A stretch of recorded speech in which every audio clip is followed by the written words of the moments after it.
지난 대선이 결국에는 조작 대선이었다라고 명확히 우리 온 국민은 어제 확인을 하셨습니다. 이른바 요즘 말로 하면 주작 정부, 주작 대통령이 된 셈인데요. 그럼에도 불구하고 청와대는 입이 있어도 10개라도 할 말이 없는 입장은 잘 알겠다만 아무 입장을 내지 않고 어이없게도 청와대 발로 이런 기사들이 쏟아졌습니다. 문재인 대통령이 BTS를 특사로 임명했다라는 기사들이 속보, 단독으로 해서 나왔는데요. 참 한심할 노릇입니다.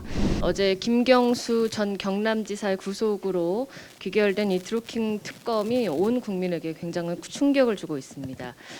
하루 평균 25만여 건, 지금 언론 보도를 통해 보면 총 110만여 건의 조작 댓글을 포털 기사 상단에 노출되게 하는 방식으로 대선 여론을 조작했다라는 내용인데요.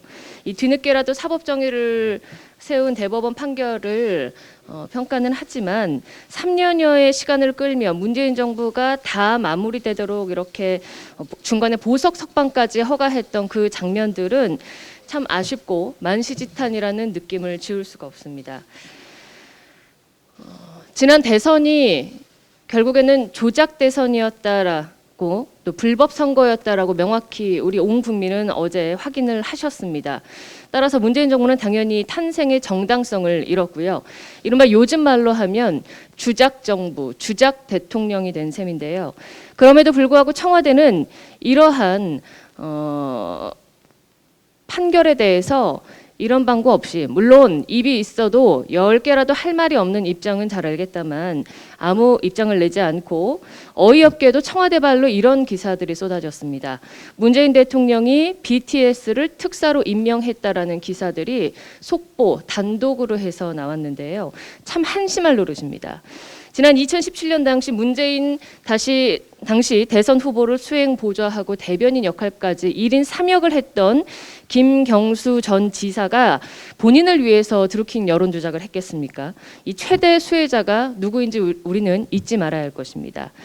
우리는 이 장면도 기억합니다. 문재인 당시 대선 후보가 경선을 치를 당시에 당시 문재인 씨의 처였던 김경숙 씨가 경인선으로 가자라는 말씀을 외부에서도 아주 스스럼없이 내뱉기도 했는데요.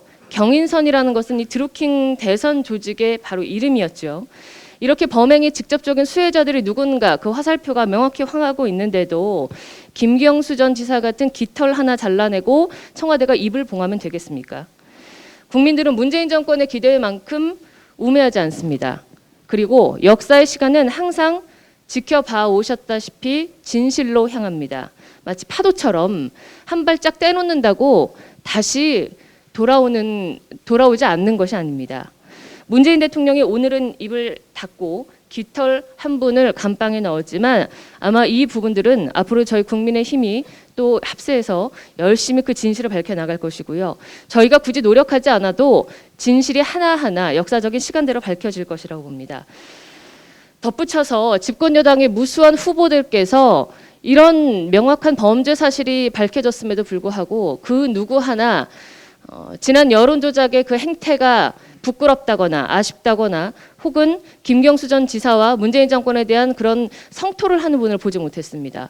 국민 앞에 이렇게 떳떳하지 못한 분들이 어떻게 대선 주자, 지도자가 되겠다고 나서겠습니까? 정말 안타까운 이 정부와 집권 여당의 행태에 대해서 국민들이 잘 판단을 해 주셨으면 좋겠습니다.